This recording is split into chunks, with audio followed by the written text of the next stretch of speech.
Good evening, everyone, and welcome to the April 21st, 2025 Finance Committee meeting. Will you please call the roll? Certainly. Honorable Mayor Tack, Here. Chairman Weber, Here. Alderman Novit. Here. Alderman Clemmons. Here.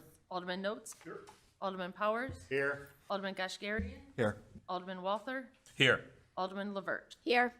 Madam Chairman, you have a quorum. Thank you. Our first item of business this evening is a consideration of minutes from our Finance Committee meeting held on March 10th of this year. Are there any comments or edits to the minutes? Seeing none, I'll ask for a motion to approve. So moved. Second. All in favor? Aye. Any opposed? No, great, thank you. Our next item of business is a supplemental appropriation ordinance for fiscal year 2025. This will be presented by Diane Hall, our interim finance director. Diane, you, Madam thank you. This item will also be on your city council agenda for approval. As part of the budget process, staff does review all the expense estimates and compares that to the appropriation ordinance that is approved in July. During that review, it was determined that the Laurel Western Redevelopment Fund, which is the city's TIF fund, will be over the appropriation ordinance by $90,000.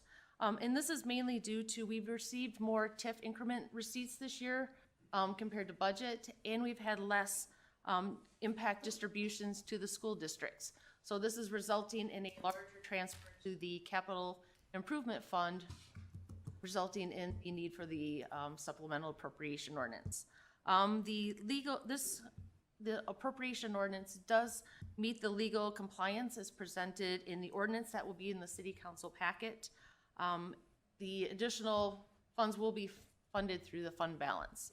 I would be happy to answer any questions. Any questions for Diane?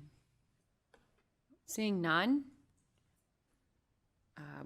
I will go ahead and ask for a motion to approve the supplemental appropriation ordinance for fiscal year 2025.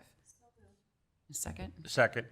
All in favor? Aye. Aye. We need a roll call vote?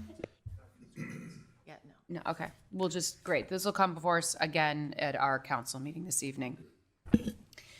Our next item of business is really for informational purposes. We're not looking for any action, but again, we have a fabulous flash report. So the April monthly flash report is published on the city's website. It's a great way for people to get information. It's very well done by our team. We also will have our discussion of the investment policy review, and that is also on our agenda, but there were no recommendations at this time. And two more items. The purchasing policy review. In April 2020, the City Council Finance Committee approved revisions to our purchasing policy and related policy procedures. The purchasing policy administrative directive 3-5 shall be reviewed annually by the City Council Finance Committee. Procedures and related forms shall be reviewed annually by our city manager and/or the finance director. And we had in our packet was the attached purchasing policy effective May 1st, 2020. We have no recommended changes for fiscal year 26, but are there any comments or discussion on that item? No.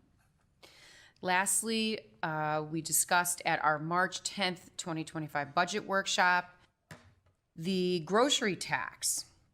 And on tonight's agenda, the City Council will look for the ordinance to potentially approve our local 1% grocery tax, as that was by the statewide budget.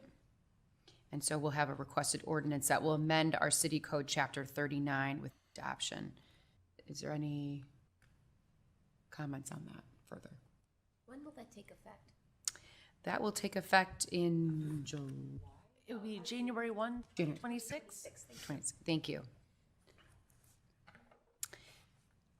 Without any other discussion from the council, we'll open it up to comments from the public. Do we have any comments? Seeing none? I will go ahead and ask for a motion to adjourn.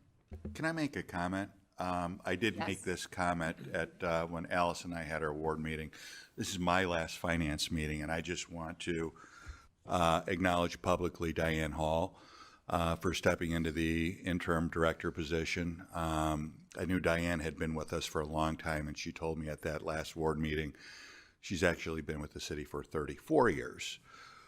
Which is pretty impressive. And, Elizabeth Hollab notified Jason a while ago of her intent to retire, and Diane has stuck around. And I think we should all be mindful of the fact that, given her very long tenure here, every award we've received, every budget that's been done, it has Diane's fingerprints on it. So I just want to take the opportunity for me and my colleagues to publicly acknowledge her, and anybody who might be watching. Again, thank you for your service to the city. It's deeply appreciated.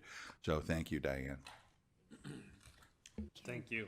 Thank you for sharing your comments.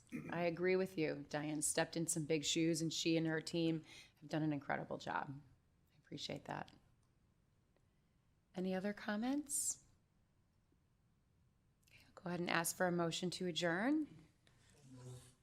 A second. Second. All in favor? Aye. Any opposed?